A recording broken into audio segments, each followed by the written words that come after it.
Ladies and gentlemen, they found the January 6th pipe bomber. That's great news. Ladies and gentlemen, we got him. January 6th pipe bomber. Yeah, we have find the pipe bomber. Let's go. Good news, good news. I want to see a picture. Where is this guy? I want to see his face. Why can't I see his face? Conceal it for a second. Good, conceal it. BBC, last check, nothing about BBC. Why don't we see any face? What the heck? It may be CNN. It's going to be very honest. CNN, show me his face. Let's go. CNN about the truth of America. No. What the heck? Why? Based on the publication of the press conference that yes, there were tips in there clues in there that we keyed in on, like the sneakers, like the height, like the appearance. And we refined those images. And we also used our brilliant CAS system. And what that is our cell phone analytic capability to go back and say, who was in the area? And also, why wasn't this discovered before? It's not like we recreated the cell phone data from 5 years ago. People just sat on it. And that's your point. They decided not to do anything. We took the opposite approach, and look where we are today. We arrested the January 6th pipe bomber. It's bad, real bad. So ladies and gentlemen, because you know I'm a pattern recognition expert, and I know my fans are pattern recognition expert, please let me know why you think they didn't show his face. Capitol attack.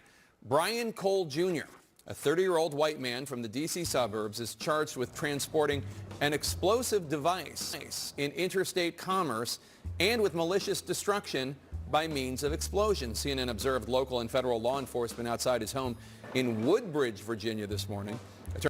Capitol attack. Brian Cole Jr., a 30-year-old white man from the D.C. suburbs, is charged with transporting an explosive device in interstate commerce and with malicious destruction by means of explosion. CNN observed local and federal law enforcement outside his home in Woodbridge, Virginia. That's old news with a new picture. I don't want to blame the Biden administration, but it's very suspicious. In a movie, you would believe it's Biden administration, but we can't confirm that. But at least we know he's black. Talk about it. Take me out. It's my turn. It is. You told me it was my turn. I mean, it's not the first time. You know what he looks like. Sunglasses, mustache, male, possibly white. So this guy is white? You can see that he's white with a mustache? You're not mustache blind, but you seem to be color blind. You seems to be like a Netflix adaptation of the cartoons, but you make everybody black. Remember to subscribe.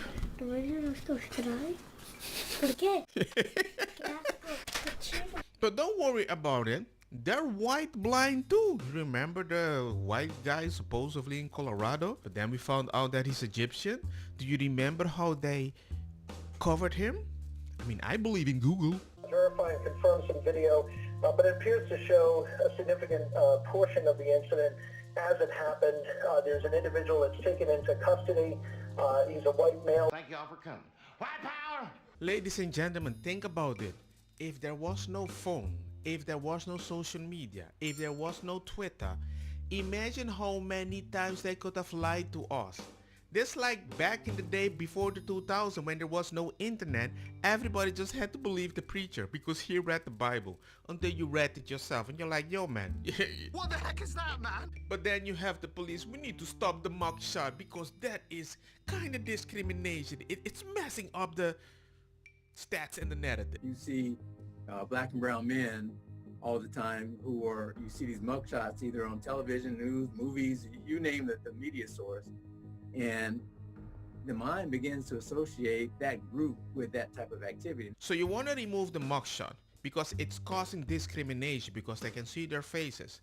Then what would happen if you remove their faces and you keep logging these non-white men as white men?